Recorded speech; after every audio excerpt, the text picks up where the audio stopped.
Happy Friday, everybody. And today we have a crucial show. Truly, I don't ask you guys this often, but this is one of those episodes where I don't want you to just listen to it. I want you to actually share it with other people, because something happened yesterday that I don't know we would have ever had the opportunity to have this happen had it not been for Tucker Carlson being an independent journalist sitting down with Vladimir Putin.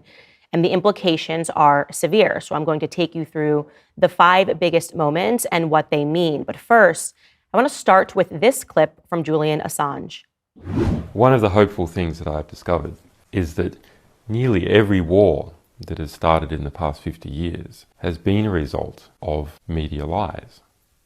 The media could have stopped it. If they had searched deep enough, if they hadn't reprinted government propaganda, they could have stopped it. But what does that mean? Well, that means basically populations don't like wars. And populations have to be fooled into wars. Populations don't willingly and with open eyes go into a war. So if we have a good media environment, then we'll also have a peaceful environment. How do you fool a population into war? That's what we're discussing today, coming up on CANDACE OWENS.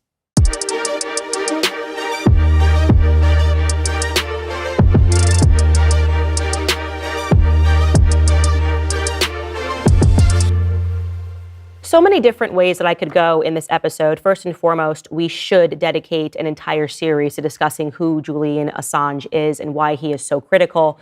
A lot of you guys were probably waking up at the same time as me, recognizing that something feels wrong in America and that we have been severely propagandized in the West, all throughout the West. And I know that so many nations are watching this all across Europe as well, which is why this conversation is so important.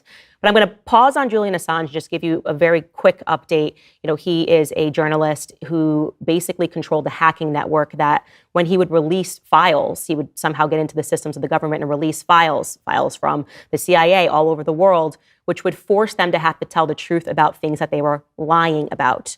So you can imagine why the CIA quite literally tried to kill him, right? Tried to kill Julian Assange, and they are now trying to virtually imprison him for the rest of his life. He's a very significant character, but that is not what I want to discuss at length today. Instead, I want to talk about this interview between Tucker Carlson and Vladimir Putin, and to really understand why it was that they were freaking out. When I say they, I am talking about the mainstream media pundits were freaking out. They didn't even know what Putin was going to say, but they knew that the conversation was not allowed to be had, which is weird, obviously. Because if their narrative that Putin is a crazy, insane, ailing, dying dictator is accurate, then wouldn't you want more cameras on him? Wouldn't you want to say, look, we told you he's crazy and we have to go to war? So I want to back this up, because the question I asked you is, how do you fool a population into war? Well, in 1949, English writer George Orwell published a novel, you may have heard of it, entitled 1984. And he describes really a totalitarian nightmare society where there is mass surveillance, a repressive totalitarian regime, constant propaganda, the thought police, right, telling you whether something is true or something is false, a ministry of truth that gets to establish whether or not what you are saying is true or false. This is why when you see people talking about an Orwellian nightmare online, when they're saying, oh my God, I wrote something about a vaccine, and then suddenly a fact checker came in, people go, oh, that is the ministry of truth. And in the West, unbeknownst to most of us, because we've been brainwashed, we have been living inside of an Orwellian nightmare. This is a direct quotation, by the way, from 1984 regarding how one aspect of this alleged society would be, this dystopian society rather, would be that there could be no concept of history. You're not allowed to learn history in a society like this. And this is the quotation. Every record has been destroyed or falsified. Every book rewritten. Every picture has been repainted. Every statue and street building has been renamed. Every date has been altered. And the process is continuing day by day and minute by minute. History has stopped. Nothing exists except an endless present in which the party is always right. Yes, thinking about American society, thinking about people pulling down statues, rewriting history, telling us everybody was a racist, a sexist, a misogynist. This is why these books can no longer exist. We are living in a permanent present, which is why Americans know nothing about history. That is the biggest takeaway, the first takeaway, I would say, rather, from this sit-down interview is just how ignorant Americans are about not even history a long time ago, but history even a couple of years ago. And it's intentional, by the way. Look at these recent statistics coming out of Washington, D.C. What these statistics reveal is that in the Washington, D.C. area, by the way, this is supposed to be the wealthiest areas surrounding Washington, D.C., just 19% of students are proficient in math, and just 31% are proficient in English. That is an utter insanity, but it is intentional. This is why the federal government wanted to install the Department of Education, because it was meant to be a department of propaganda and a department that is going to convince children of a permanent present, care about this present issue, don't actually even know how to speak your own language or be able to calculate anything into the future, but we're going to convince you that this is an education anyway. It's an abject failure. So when Putin sat down with Tucker, the first hour really was just him focused in describing the history of the Russian Empire. I mean, he started in 8th century. It was stunning. Take a listen. The Russian state started gathering itself as a centralized statehood, and it is considered to be the year of the establishment of the Russian state in 862. In 1862, Russia celebrated the 1000th anniversary of its statehood. The next very significant date in the history of Russia was 988. This was the baptism of Russia. Back in the Middle Ages, Prince Yaroslav the Wise introduced the order of succession to a throne. So yes, that was quite stunning, and people were going, I couldn't pay attention to him going through that, because in America, they want you to be ADHD. They don't even want you to be able to focus on hearing anything long form. And in America, as I said, we are definitely not allowed to learn history, not our history, least of all the history of the Russian Empire. In fact, you don't even likely know what happened in 2014. That was something that became apparent to me as I was trying to discuss Ukraine as a region, talking about what their relationship was to Russia, and I was attacked by the media. So let me tell you what happened in 2014. Ukraine at that time had a pro-Russian, democratically elected President Viktor Yanukovych. The U.S. then openly supported a coup against him. And they did this by supporting, you're not even going to believe this, far-right neo-Nazis. Remember the Azov battalion that you may have seen the media trying to get you not to pay attention to? Yes, throughout this interview, Putin keeps talking about trying to denazify Ukraine. He's not being dramatic. There are neo-Nazis in Ukraine, and yes, they are wearing emblems of swastikas and things of that nature to recruit people, talking about the supremacy of the Aryan race. And before 2021, our media told us how bad this neo-Nazi problem was in Ukraine. Take a listen to this Time correspondent who traveled to Ukraine in the summer of 2019 to investigate their white supremacy problem. Over the last few years, experts in violent extremism have grown especially alarmed about the Azov movement. The group emerged from the revolution that swept across Ukraine in 2014, and it has gotten a lot stronger amid the ongoing war with pro-Russian forces in eastern Ukraine. The official symbol of Azov, it's a version of Wolfsangel. It was one of the symbols of one of SS division during the World War II. It is one of more or less usual symbols for neo-Nazi groups all over the world. What worries officials in the West is Azov's recruitment strategy. It's tried hard to build friendships with far-right groups around the world, especially in the US and Europe. During my visit in 2019, I spent a day at one of the biggest recruitment events in Azov's history. Thousands of people showed up for a day of fighting sports and blatant propaganda. There were neo-Nazi symbols, tattoos, and posters all over the place. So just to recap, despite all of this information that we knew about this far-right group, despite the fact that we knew that they were Nazis, your media decided to abandon that narrative because, well, we had staged a coup by locking arms with these neo-Nazis. And so when 2021 happened and Putin started saying this Nazi problem, why is the West funding it? We just went ahead and did an about-face. Incredulously, the ADL, the Anti-Defamation League, allegedly, right? get its roots because they're constantly calling people anti-Semitic, right? They constantly talk about the Holocaust. They got behind the Azov Battalion. They said, we don't consider them a far-right group anymore.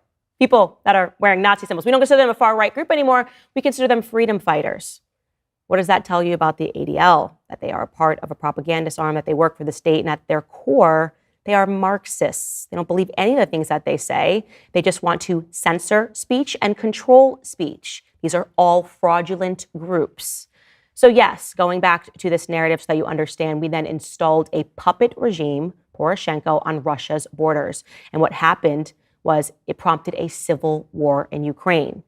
Now pay attention to the fact that this happened back in 2014. Why is that significant? Because I think that we would have gone to war in Ukraine much earlier had it not been for a certain Donald J. Trump, who was unexpected by the state. They typically are picking our presidents. They did not expect Donald Trump, and the regime flipped out because it was an interruption into perfectly laid plans that they had begun in 2014.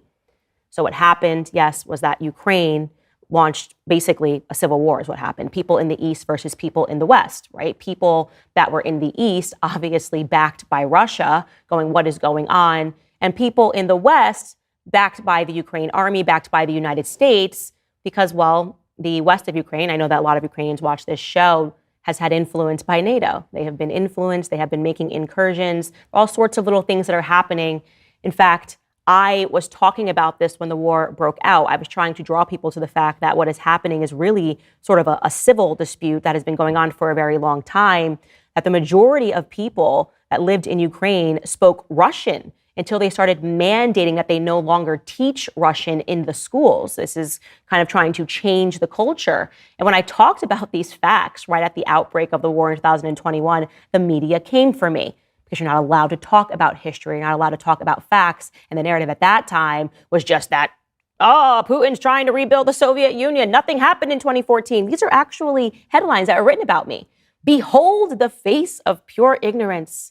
Candace Owens mocked by Pulitzer-winning historian for Ukraine comment. Another headline, Candace Owens backs Putin's claim that Russia created Ukraine. No, I wasn't backing Putin. I was just obviously talking about the truth, that this was all a part of the Russian Empire, that obviously people were majority speaking Russian, that this dispute that is going on is something that we should put into a historical context, which is what Putin did in the interview last night. So to be clear, to acknowledge history, to talk about the language that is spoken, to talk about programs that is trying to change the main language that is spoken, does not make you a Putin puppet. That just means that you're acknowledging history, which is something that the West now wants to condemn.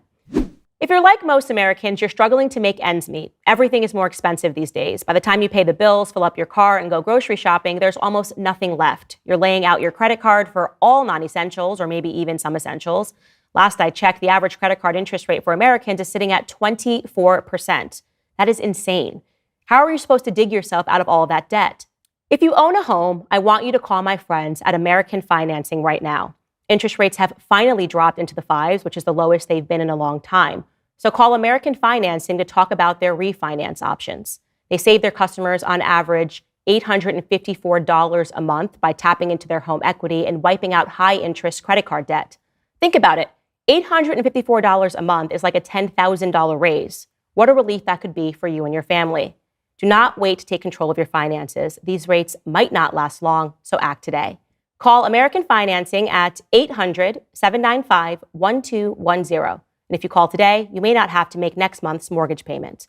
That's 800-795-1210 or visit americanfinancing.net. Enter NMLS ID NMLS 182334 at nmlsconsumeraccess.org. APR for rates in the 5 start at 6.406% for well-qualified buyers. Call 866-721-3300 for details about credit costs and terms. Let's get to point number 2 that should have been taken away from this interview. And it's something that I have been talking about extensively on this show.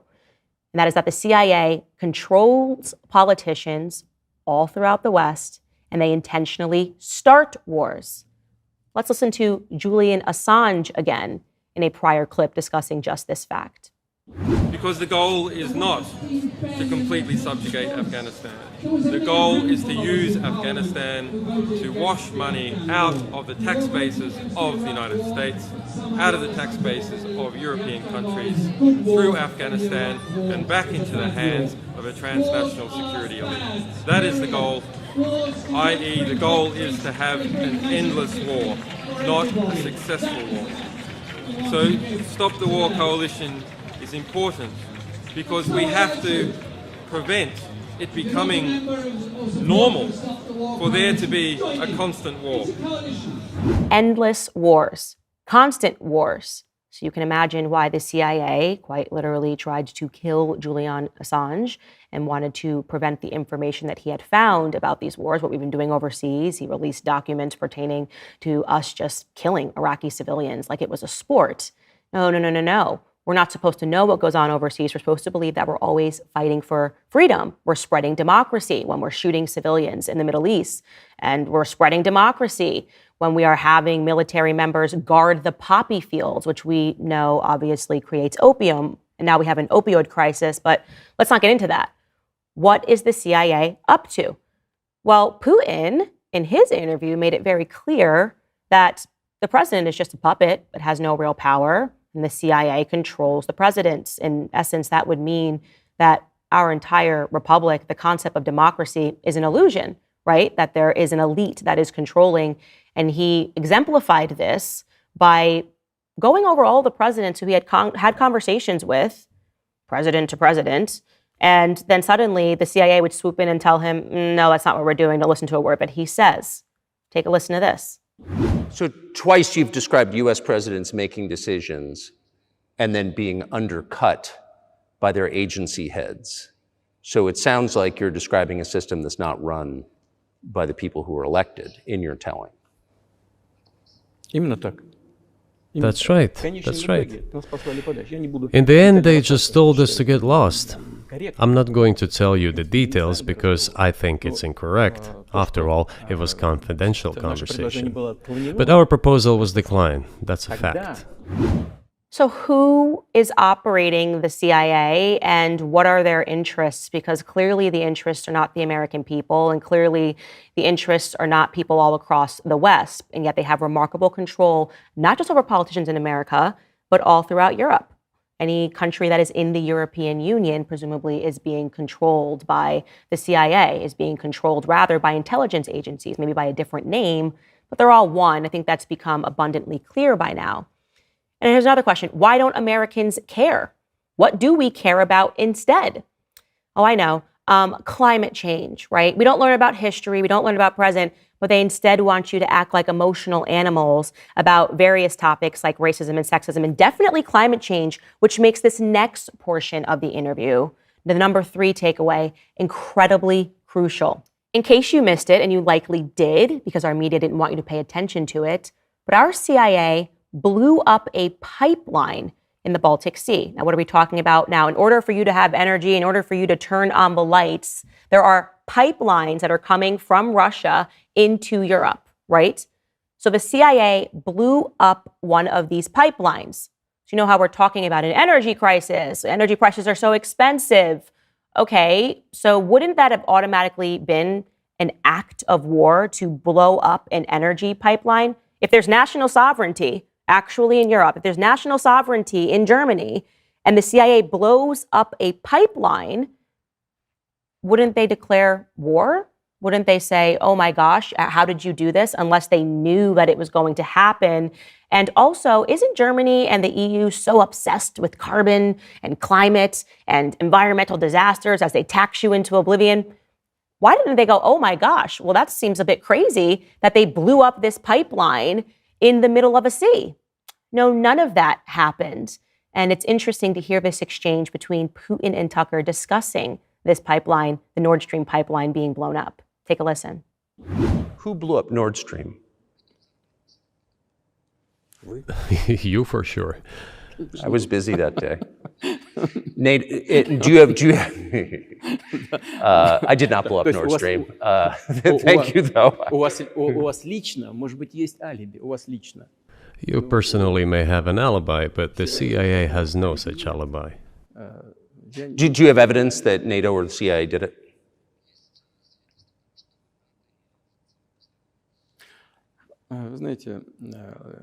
You know, I won't get into details, but people always say in such cases, look for someone who is interested. But in this case, we should not only look for someone who is interested, but also for someone who has capabilities. Because there may be many people interested, but not all of them are capable of sinking to the bottom of the Baltic Sea and carrying out this explosion. These two components should be connected: who is interested and who is capable of doing it. As I said, this is not Russian propaganda that we're showing you. This is now accepted by virtually every foreign policy analyst, and that we did this. We blew up the pipeline, which again makes you wonder why Germany would not have responded to this. Take a listen to Putin expanding on that implausibility. But here's a question you may be able to answer. You worked in Germany, famously. The Germans clearly know that their NATO partner did this, and it damaged their economy greatly. It may never recover. Why are they being silent about it? That's very confusing to me. Why wouldn't the Germans say something about it? This also confuses me. But today's German leadership is guided by the interests of the collective West rather than its national interests. Otherwise, it is difficult to explain the logic of their action or inaction. After all, it is not only about Nord Stream 1, which was blown up, and the Nord Stream 2 was damaged. But one pipe is safe and sound, and gas can be supplied to Europe through it. But Germany does not open it. We are ready, please. There's another route through Poland, called Yamal Europe, which also allows for large flow. Poland has closed it, but Poland packs from the German hand. It receives money from the pan-European funds, and Germany is the main donor to these pan-European funds. Germany feeds Poland to a certain extent, and they close their route to Germany. Why? I don't understand. So in school, children are learning about climate change. They don't even understand how energy works. They don't understand what pipelines are running throughout the world. They don't understand why it is a nonsense for any nation not to aspire to be energy independent. And yet their nations are doing the exact opposite. Why would any nation want to be energy dependent on somebody else? What it seems to me is that what's happening in the West is an artificial creation of an energy crisis, right? Why are they doing that? Why are they pretending that there is a crisis when they could very easily bring down the costs that we are seeing? Well, maybe it's because despite the narrative that we have been told that the West is always fighting for peace and democracy, we are actually causing wars and conflicts all across the world. It is time for us to wake up. It is time for us to take the baton that brave journalists like Julian Assange, whose entire life has been taken from him, essentially, and journalists like Tucker Carlson are trying to hand to us. We need to stop believing in the propaganda that surrounds us and start looking into history and looking for actual coverage of issues that are happening on a foreign policy perspective. Go back and revisit WikiLeaks.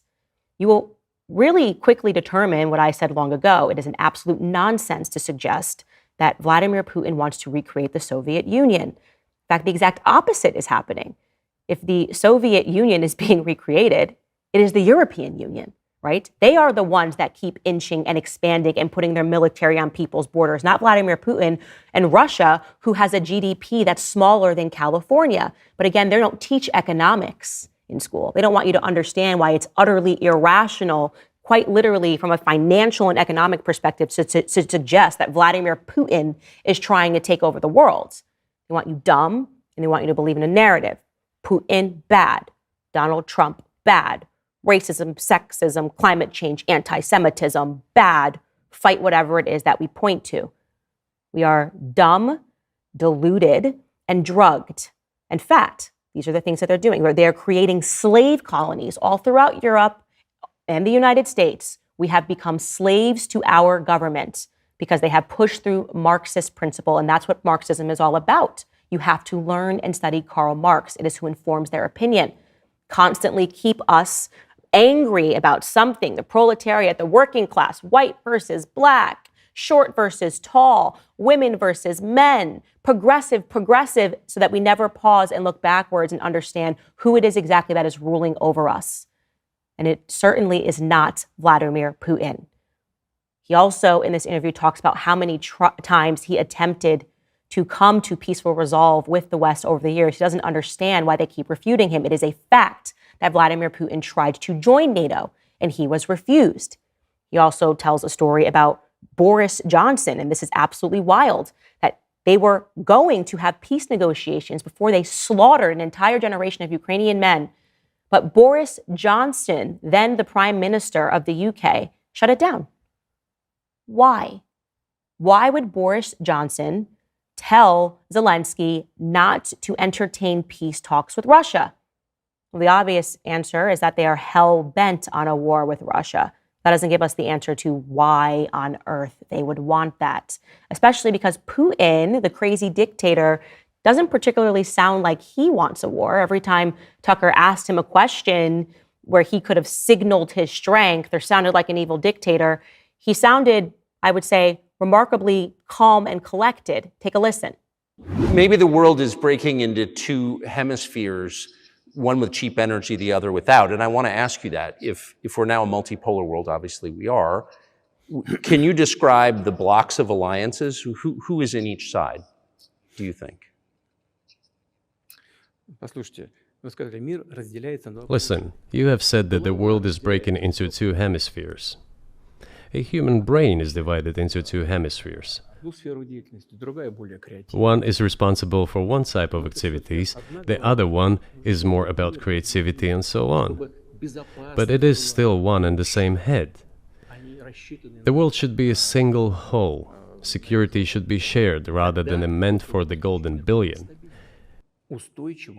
That is the only scenario where the world could be stable, sustainable, and predictable. Until then, while the head is split in two parts, it is an illness, a serious adverse condition. It is a period of severe disease that the world is going through now.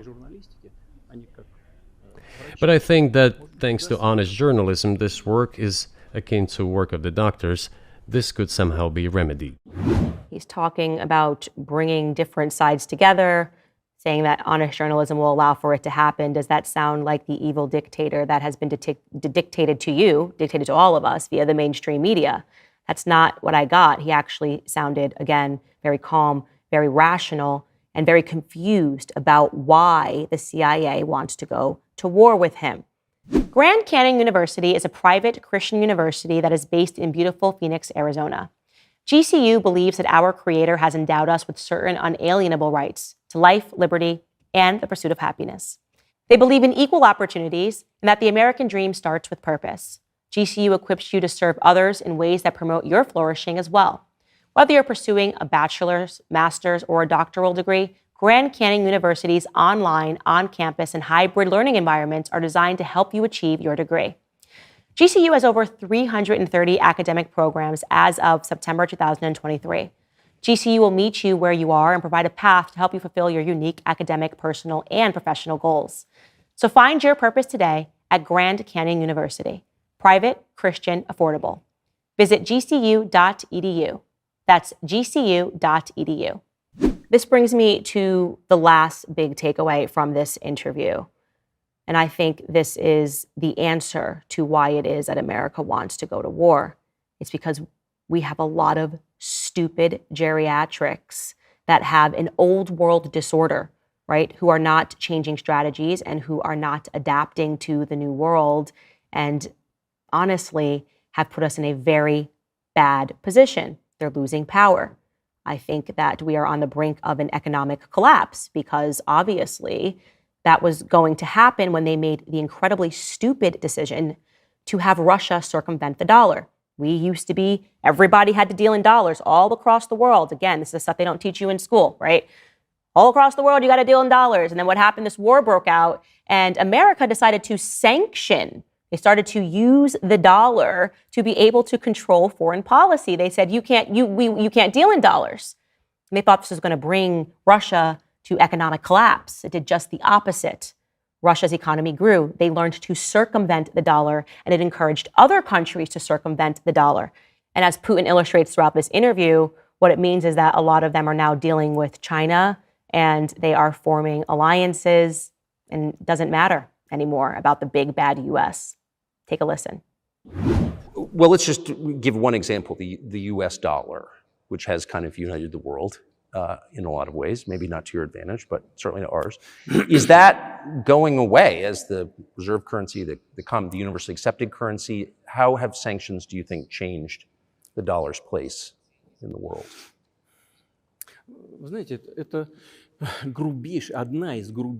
You know, to use the dollar as a tool of foreign policy struggle is one of the biggest strategic mistakes made by the US political leadership.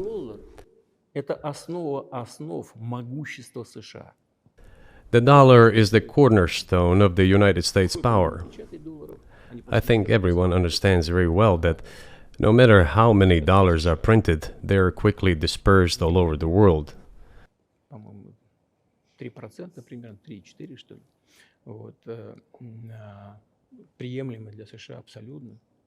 Inflation in the United States is minimal. It's about 3 or 3.4%, which is, I think, totally acceptable for the US. But they won't stop printing. What does the debt of $33 trillion tell us about? It is about the emission.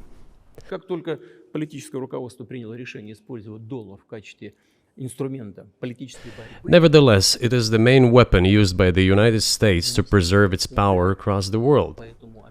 As soon as the political leadership decided to use the US dollar as a tool of political struggle, a blow was dealt to this American power. I would not like to use any strong language, but it is a stupid thing to do and a grave mistake. He is correct. It was a grave mistake for us to do that, to begin to use the dollar to dictate foreign policy, because inevitably other countries are going to go, why would we do this? Why would we allow you to tell us how we have to live and what we have to agree to in order to be able to be a part of the global market? It doesn't make any sense. So what happened, naturally, I would say, is that in 2006, some countries got together and said, let's challenge that sort of economic authority. And those countries were known as BRICS nations. Initially, it was Brazil, Russia, India, and China. And then later on, in 2010, South Africa joined on. And now these BRICS nations, thanks to our geniuses in the CIA, thinking that they were going to force Russia into an economic collapse, are enjoying a lot of success. Yeah, the predictions are forecasting. Their nations are up. People are now dealing with them. Take a listen to Putin describing that.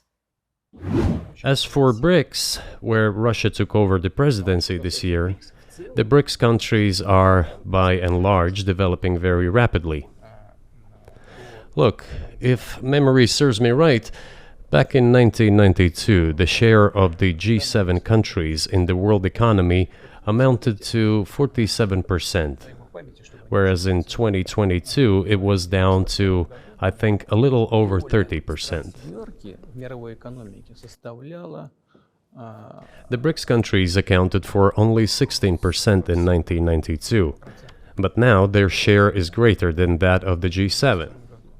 It has nothing to do with the events in Ukraine. This is due to the trends of global development and world economy, as I mentioned just now. And this is inevitable. This will keep happening. It is like the rise of the sun. You cannot prevent the sun from rising. You have to adapt to it. How do the United States adapt?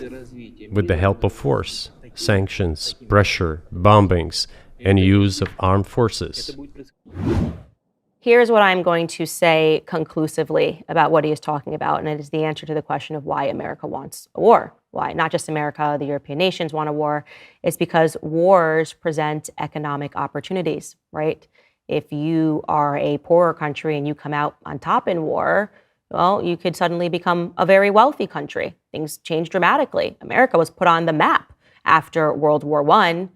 I think what we have right now, as I said earlier, is a geriatric group of people that are running foreign policy, and they think they are going to get away with doing things the old way, right? It is really essentially just old school imperialism. We are going to plunder and we are going to steal like we are Rome, like we are the Roman Empire. And nobody's going to say anything about it. This has more or less been our foreign policy perspective, certainly since 2011. Nobody in America can tell you what we're doing overseas, but we always have to be doing something overseas.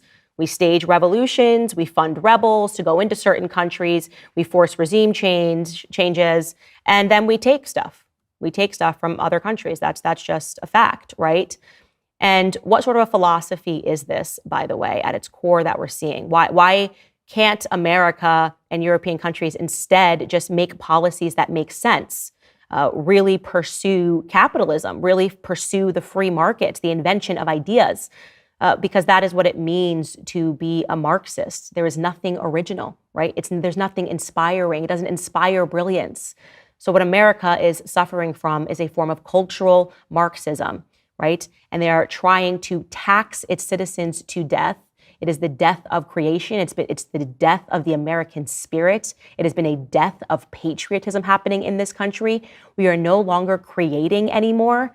And so what they're going to do is to try to, and this is absolutely, utterly psychopathic in my view, is to force a world war.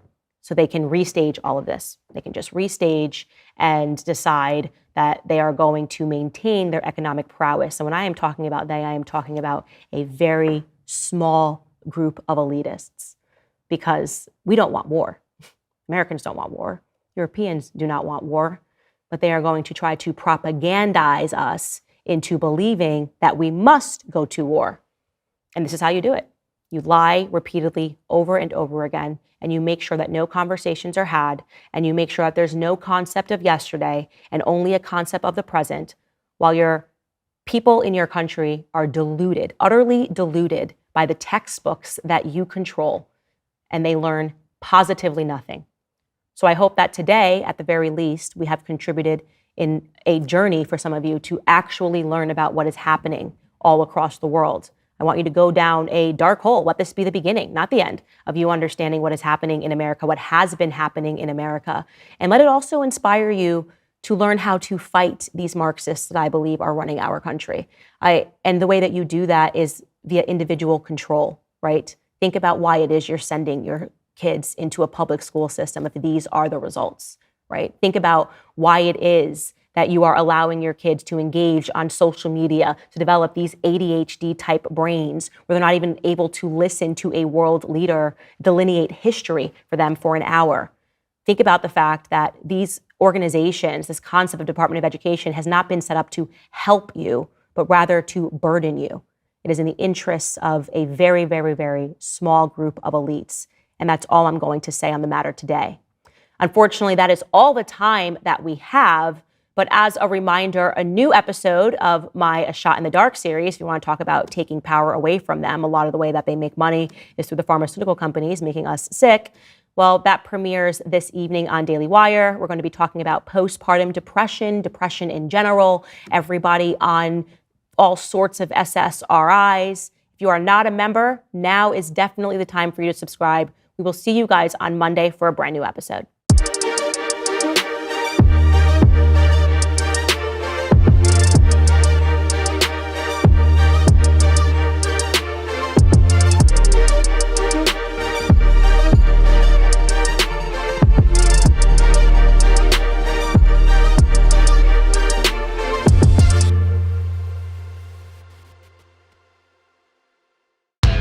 One stage, one night, no limits. Don't miss the epic return of the God King, Jeremy Boring, with Ben Shapiro, Matt Walsh, Candace Owens, Michael Knowles, and Andrew Clavin. Backstage. Watch it live Tuesday night at 7 p.m. Eastern, 6 p.m. Central, exclusively on the Daily Wire Plus app and on dailywire.com.